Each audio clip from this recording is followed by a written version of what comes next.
I thought I was about to celebrate my girlfriend's big promotion over dinner, but little did I know, I was walking into the most gut-wrenching betrayal of my life. It was a warm Friday evening when I picked up my girlfriend Lily from her apartment, excited to surprise her with a fancy dinner at that Italian place she loved. She had been a little distant lately, spending more nights working late, but I brushed it off as the usual grind.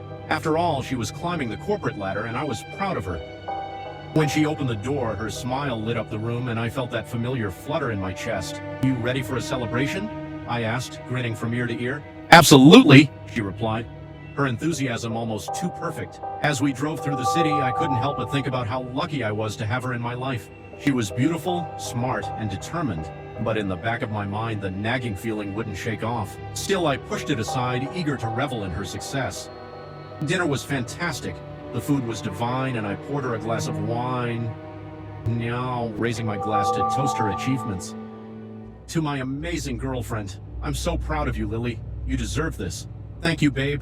I couldn't have done it without your support," she said, her eyes sparkling with a warmth that felt genuine.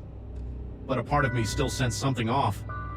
As the night wore on, I noticed her phone lighting up repeatedly on the table. Every time I glanced at it, I saw her bite her lip, her expression shifting slightly. I shrugged it off, convincing myself that she was just popular at work. When we got back to her place, I could tell she was anxious. "Want to watch a movie?" I offered, but she hesitated. "Actually, I should check in with the team. You know how it is," she said, her voice faltering a bit. "Sure, I can give you some space," I replied, trying to mask my growing unease. But as I headed to the couch, I felt a knot forming in my stomach. After a few minutes, I heard her in the bedroom, whispering softly. Curiosity got the best of me. I quietly approached the door, my heart racing. That's when I heard the unmistakable voice of my roommate, Jake. They were laughing together and I felt my blood run cold. I stood there, frozen, until the door creaked open just a bit. I caught a glimpse of them on the bed, Jake's arm draped casually around her shoulders as she leaned in close. I couldn't process it at first. Was this really happening? Without thinking, I slammed the door open. "What the hell is going on?" I shouted, my voice echoing through the small apartment. Both of them jumped, Lily's face drained of color. "Oh my God, Chris!" she stammered, clearly caught off guard. Jake scrambled to sit up, a look of guilt washing over his features. "Seriously?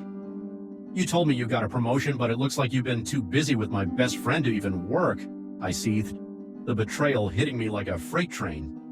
"Chris, please, it's not what it looks like," Lily exclaimed, but her frantic voice only fueled my anger.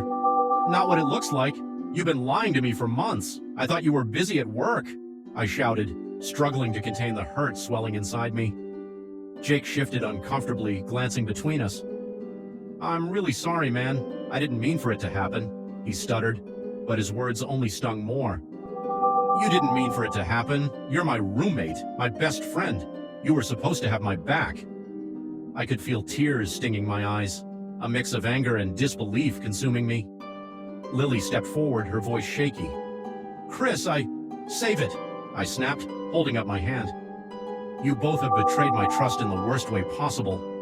I thought I was celebrating you, and instead I walked into this mess." I turned and stormed out of the apartment, my heart pounding as I stepped into the cool night air. The weight of betrayal hung heavy on my shoulders. I had never felt so lost and humiliated. As I drove away, I realized that the relationship I thought I had was nothing but an illusion. I didn't just lose my girlfriend that night, I lost a friend too. I needed to figure out how to pick up the pieces and move on, but one thing was clear. I was done. Absolutely.